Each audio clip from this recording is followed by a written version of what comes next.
अस्सलाम वालेकुम। आप देख रहे हैं के न्यूज़ चैनल इंटरनेशनल। यूट्यूब पर हमारा चैनल सब्सक्राइब कीजिए और रहें दुनिया भर की खबरों से बाखबर।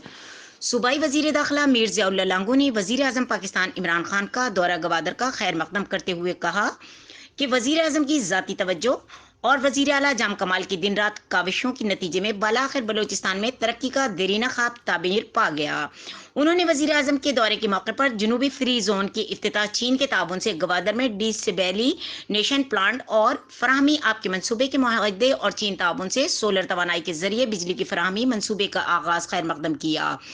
वजीर दाखिला ने कहा कि बलोचिस्तान और खास के जनूबी अजला में वफाकी और सूबाई हुकूमतों के रिकॉर्ड तरक्याती मनसूबों पर अमल दरामद करा रही है, जिन पर अरबों रुपए खर्च किए जा रहे हैं। वजीर दाखिला ने इस बात पर इत्मीनान का इजहार किया कि मौजूदा हुकूमत के दौर में बलोचिस्तान में अमन अमान की सूरत हाल बेहतर हो रही है और अब बैरूनी सरमायाकार भी बलोचिस्तान का रुख कर रहे हैं। उन्होंने यकीन जाहिर किया कि सिक्योरिटी फोर्स की कारकर्दगी और अवाम के ताउन के नतीजे में अमन अमान की मुकम्मल कामयाबी का हदफ हासिल कर लिया जाएगा और तरक्की का अमल बिला रोक टोक किया जाएगा। मजीद खबरों और अपडेट के लिए देखते रहें के न्यूज़ चैनल इंटरनेशनल।